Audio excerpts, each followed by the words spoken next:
আজ জানুয়ারি মাসের ২০ তারিখ হলেও ২ লক্ষ এমপিভুক্ত শিক্ষক কর্মচারীর বেতন আটকা অজানা কারণে।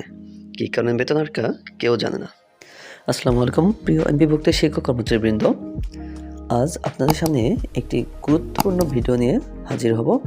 দয়া করে ভিডিওটি ধৈর্য সহকারে দেখার অনুরোধ রইল, কারণ এই ভিডিওতে আপনারা ইএফটি সম্পর্কে শুরু থেকে শেষ পর্যন্ত কোথায় কোথায় কী কী চক্রান্ত হচ্ছে এবং কোথায় কোথায় কী সমস্যা রয়েছে সেই বিষয়ে আপনারা সঠিক তথ্য জানতে পারবেন। কারণ তথ্যগুলো খুবই গুরুত্ব সহকারে উদ্ঘাটন করা হয়েছে এবং এগুলো অপ্রিয় সত্য কথা। এগুলো হয়তো কারো কাছে ভালো লাগতে পারে, কারো কাছে ভালো নাও লাগতে পারে, তবে অনুরোধ করব কথাগুলো ধৈর্য সহকারে শোনার জন্য, কারণ এর মাধ্যমে আপনার মনে লুকায়িত অনেক প্রশ্নের উত্তর পাবেন। কথা না বাড়িয়ে আজকের ভিডিও শুরু করতে যাচ্ছি। বাংলাদেশে ঘুষ ছাড়া কোনো কাজ হয় বললে ভুল হবে, কারণ জন্ম নিবন্ধন থেকে মৃত্যু নিবন্ধন পর্যন্ত সকল কাজেই করতে হয় ঘুষ দিয়ে। তো ঘুষ দেওয়ার পরও যদি কাজগুলো সঠিক এবং সুন্দরভাবে হয়রানি মুক্ত হতো তাহলে তো কোনো কথাই ছিল না। টাকা দেওয়ার পরেও সেই কাজগুলো দিনের পর দিন আমাদের ঘুরতে হয় অফিসে অফিসে, কর্মকর্তা কর্মচারীদের দাঁড়ে দাঁড়ে। বিভিন্ন ঘোরাঘুরির পর যখন আমরা কাজগুলো শেষ করে আসি তখন কিন্তু আমাদের অনেক দেরি হয়ে যায়। সেরকমই একটি পদ্ধতি হচ্ছে ইএফটির কাজটি যখন আমরা শুরু করেছিলাম তখন হয়তো আমরা আশার আলো দেখেছিলাম যে আমাদের অনেক হয়রানি মুক্ত হবে, কারণ সরকারি এমপিভুক্ত প্রতিষ্ঠানের শিক্ষক কর্মচারীরা হয়রানির শিকার হয়েছেন বা ইতিপূর্বে, সেইগুলো থেকে মুক্তির জন্য তারা একটি আশার আলো দেখেছিলেন ইএফটি। বিগত সরকারের আমলে যখন 2021 সালে ইএফটির কাজ হাতে নেওয়া হয় তখন প্রত্যেকে আনন্দে উদ্বেলিত হয়ে আশার আলো দেখেছিলেন যে আমাদের হয়রানির দিনগুলো হয়তোবা কমে যাবে বা আমরা সুদিন দেখতে যাচ্ছি। কিন্তু দুর্ভাগ্যবশত প্রাইমারি স্কুলে সেটি কার্যকর হলেও এমপিভুক্ত হাই স্কুলে সেটি আর কার্যকর হলো অজানা কারণে। আসলে কেন সেগুলো হলো না আজ পর্যন্ত কেউ বলতে পারে না, কারণ সেখানে যারা দায়িত্বে ছিলেন তাদের হয়তো অবহেলা বা তাদের অনিচ্ছায় সেটি হয়নি। কারণ সেখানে আমাদের সকল তথ্য নেওয়া হয়েছিল, যাদের কাগজপত্র ভুল ছিল সেগুলো সঠিক করার জন্য উদ্যোগ নেওয়া হয়েছিল, কিন্তু অনিবার্য কারণবশত সেটি আটকে যায় সেখানে। এবং সেখানে যদি কারো এমপিও কপি এবং আইডি কার্ডে ভুল থাকে সেগুলো সংশোধন করার উদ্যোগ নেওয়া হয়েছিল, কিন্তু অজানা কারণে সেটিও স্থগিত হয়ে যায়। অবশেষে অন্তর্বর্তীকালীন সরকার যখন শিক্ষকদের নিয়ে কিছু করতে চাইলেন এবং তারা যখন বললেন যে শিক্ষকদের পেছনে ফেলে রেখে কখনোই দেশ এগিয়ে যেতে পারে না, শিক্ষিত করতে হলে অবশ্যই শিক্ষকদের মর্যাদা বাড়াতে হবে। যখন 5ই অক্টোবর শিক্ষক দিবসে শিক্ষকরা আশায় বুক বেঁধেছিলেন যে তাদের জন্য কোনো হয়তো সুখবর আসবে, হয়তোবা তাদের কষ্টের দিনটি একটু কমবে। তারা হয়তো আশা করছিলেন যে তাদের বেতন বাড়িয়ে দেওয়া হবে বা তাদের সুযোগ সুবিধা, তাদের ভাতার পরিমাণ বাড়িয়ে দেওয়া হবে, কারণ তারা একমাত্র এমপিভুক্ত শিক্ষক কর্মচারীরাই 500 টাকা চিকিৎসা ভাতা এবং 1000 টাকা বাড়ি ভাড়া ভাতা পেয়ে থাকে। অবশেষে 5ই অক্টোবর ঘোষণা আসলো এমপিভুক্ত শিক্ষক কর্মচারীদের ইএফটিতে বেতন প্রদান করা হবে। তারপরেও এটি তাদের কাছে অনেক কিছু, যদিও এখানে তাদের কোনো লাভ নেই, কিন্তু তারপরেও তারা হয়তো ভেবেছিলেন যে অবশেষে তারা হয়রানি মুক্তভাবে বেতনটি তুলতে পারবেন। কারণ বেসরকারি শিক্ষা প্রতিষ্ঠানে দেখা যায় বেতন তুলতে মাসের 15 তারিখ চলে যায়। এর মধ্যে প্রত্যেকের সংসারে নির্দিষ্ট একটি খরচ রয়েছে যা প্রতিদিনই করতে হয়। যখন মাসের 15 তারিখ 20 তারিখে তাদের বেতন তুলতে হয়, তাদের 1 মাসের টাকা অন্য মাসের হিসাবে খরচ করতে হয়। ধার দেনা করে যখন তারা টাকাগুলো খরচ করে তখন তাদের পরবর্তী মাসের বেতন নিয়ে হিমশিম খেতে হয়। এইসব ঝামেলা থেকে মুক্তির জন্য তারা ইএফটিতে আশা দেখেছিলেন, কিন্তু তাদের সেই আশার আলো বেশিক্ষণ টিকেনি। তাদের অক্টোবর মাসে যখন পাইলটিং হিসেবে 8টি বিদ্যালয়ে ইএফটির কার্যক্রম শুরু করা হয়, 209 জন শিক্ষক প্রথম ইএফটিতে এমপিও টাকা পেলেন। তারা আনন্দে উদ্বেলিত এবং প্রথম ধাপে সাকসেস হওয়াতে পরবর্তীতে উদ্যোগ নেওয়া হয় সকল শিক্ষককে ইএফটির মাধ্যমে বেতন দেওয়ার, এবং ডিসেম্বর মাসে আমাদের কাছে তথ্য চাওয়া হয়। তথ্যগুলো জাতীয় পরিচয়পত্র এবং ব্যাংক হিসাবের সাথে মিল রেখে দিতে বলা হয়। এখানেই বিপত্তি, কারণ জাতীয় পরিচয়পত্রগুলো যখন করা হয়েছিল তখন সঠিকভাবে করা হয়নি, কারণ তখন দায়িত্বশীল কোনো লোক দিয়ে জাতীয় পরিচয়পত্রগুলো তথ্য নেওয়া হয়নি।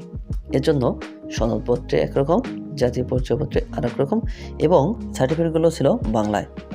যখন শিক্ষকদের বেতন ব্যাংকের মাধ্যমে দেওয়া শুরু হলো এবং কম্পিউটারে তথ্য রাখা শুরু হলো, তখন বাংলা থেকে ইংরেজি করা নাম বিভিন্নভাবে লেখা হয়েছে। অনেকের নামের আগে ময় রস্যকার, অনেকের নামের আগে ময় ওকার, আবার কারো ময় ওকার দিয়ে মোহাম্মদ লেখা, কারো ময় রস্যকার দিয়ে মোহাম্মদ লেখা। এটি নিয়ে প্রাইভেট ব্যাংকে আমরা দেখেছি তারা মূল নামের আগের গুরুত্ব দেয় না, মূল নাম ঠিক আছে কিনা সেটি দেখে সহজে লেনদেন করতে দেয়। কিন্তু সরকারি ব্যাংক বা অফিসের নিয়ম তো আলাদা। শিক্ষকদের ক্ষেত্রে যা হয়েছে, কারণ নাম বাংলায় লেখা ছিল খবির, ইংরেজিতে বোর্ডে হয়তো লিখেছে খাবির, KHABIR, মাওসিতে কম্পিউটারে লিখেছে খবির। এভাবে অনেক শিক্ষক কর্মচারীর শিক্ষা সনদ, জাতীয় পরিচয়পত্র ও এমপি শিটে নামের বানানে পার্থক্য রয়েছে। অনেকের নামের স্থলে জেড এর পরিবর্তে জে হয়েছে, কারো হয়েছে জি, কারো ক্ষেত্রে ইউ এর জায়গায় ও হয়েছে, কারো আবার আই এর জায়গায় ই হয়েছে। কারো কারো শিক্ষা সনদ, এমপি কপি শিটে কোনো ভুল না থাকলেও আইডি কার্ডের নামের বানানে 1 কিংবা 2 অক্ষর মিল বা অমিল রয়েছে। 5.5 লাখ শিক্ষকের ক্ষেত্রে কয়েক লাখেরই এ সমস্যা হবে। বেশিরভাগ এমপিও শিটে নামের বানানে ভুল রয়েছে। এমপি ভুক্তির সময় নির্ধারিত ফর্মে নামের বাংলা ও ইংরেজি বানান স্পষ্ট করে লিখে দিলেও সেটি অজানা কারণে সেই তথ্যের কোনো মিল নেই। তবে শিক্ষকদের এমপিও টাকা পেতে খুব একটা সমস্যা হতো না। এখন মাওসি সেটিকে কীভাবে ম্যানেজ করবে, নামের বানানে কিংবা আলাদা আলাদা ডকুমেন্টে ভিন্ন ভিন্ন লিখতে হওয়ার কারণে পুরো পদ্ধতিকে এক মারাত্মক সমস্যার সৃষ্টি হবে। এফটি নামক উন্নত পদ্ধতির সেবা পেতে শিক্ষকরা বঞ্চিত হওয়ার চিন্তায় অনেকে অস্থির হয়ে আছেন। আমাকে কেউ কেউ ফোন করেও তাদের দুশ্চিন্তা করা জানিয়েছেন। সে লেখা সংশোধন করা তো সহজ কথা নয়। সেই পটুয়াখালীর কোনো গ্রামের এক শিক্ষক সপ্তাহখানেক সময় স্যাক্রিফাইস করে যখন ঢাকা মাওসিতে আসবেন, তার কাজটি তো একদিনে বা দুদিনে হওয়ার কোনো চান্স নেই। তিনি তো মাওসি পরিচালকের মাধ্যমিকের কাছে আসবেন, কবে যে তার দেখা পাবেন তার কোনো হিসাব নেই। ধরা যাক 2-3 দিন ঘোরাঘুরির পর মাধ্যমিক পরিচালকের সঙ্গে দেখা করলেন। তার সেকশনে কি কম্পিউটারে সেটি সংশোধন করা কোনো সিস্টেম আছে? যতটা জানি নেই। নিশ্চয়ই কম্পিউটার সেকশন কিংবা যেখানে সব ডেটা আছে সেখানে দায়িত্ব নিয়ে কে সেই কাজ ঠিক করে দেবে? হাজার হাজার লাখ লাখ শিক্ষক, এভাবে শিক্ষকদের অনেকেরই নাম সংশোধন করা হয়নি। শিক্ষকরা বলছেন আমরা টাকা দিয়ে এসেছি, কিন্তু কাজ হয়নি। এখন টাকা কাকে দেন? ঘন্টার পর ঘন্টা বসে থাকার পর পিয়ন ও কর্মচারীরা যখন দেখেন, তখন তারা নিশ্চয়ই তাদের আশ্বাস দেন যে টাকার বিনিময়ে তারা কাজটি করে দেবেন। সেখানে কাজও হয় না, টাকাও পাওয়া যায় না। এইভাবেই চলে আসছে দিনের পর দিন, বছরের পর বছর। কিন্তু যখন পরের মাসের 20 তারিখ চলছে, তখনও যখন ইফটিতে তো দূরের কথা কোনোভাবেই বেতন পাচ্ছেন না, তখন অনেক শিক্ষক কর্মচারী বলছেন যে আগের সিস্টেমই ভালো ছিল। কারণ আগে হয়তো আমরা মাসের 10 তারিখে হলেও বেতন পাওয়ার একটা নিশ্চয়তা ছিল, কিন্তু এখন 20 তারিখ হওয়ার পরেও আমরা কোনো নিশ্চয়তা পাচ্ছি না। এটি গেল ভুলের কথা। অনেক শিক্ষক কর্মচারী তারা রয়েছেন যে তাদের নামে কোথাও কোনো ভুল নেই, তাদের এমপি শিট এবং এনআইটি ব্যাংক তথ্য কোথাও কোনো ভুল নেই, তারপরেও তাদের বেতন এখনও আসছে না। এই কারণটি সম্পূর্ণ অজানা। আসলে এইটি কেন হয়েছে সে বিষয়ে একটু পেছনে ফিরে তাকাই, যে 2021 সালে আমাদের কাছ থেকে যে তথ্যগুলো নেওয়া হয়েছিল সেটি যে কারণে বাস্তবায়িত হয়নি, বর্তমানেও একই কারণে বাস্তবায়িত হচ্ছে না। কারণ তৎকালীন শিক্ষামন্ত্রী এবং শিক্ষা উপমন্ত্রী যারা ছিলেন তারা চলে গেছেন ঠিকই, তারা ঠিকই দায়িত্ব ছেড়ে দিয়েছেন, কিন্তু তার পরবর্তীতে তাদের যে উত্তরসূরিরা রয়েছেন তারা কিন্তু এখনও সেই দপ্তরেই বসে আছেন। তারা এখনও বিভিন্নভাবে এই সব থেকে দূরে রাখার চেষ্টা করছেন, কারণ এতে তাদের একটি গোপন লাভ রয়েছে।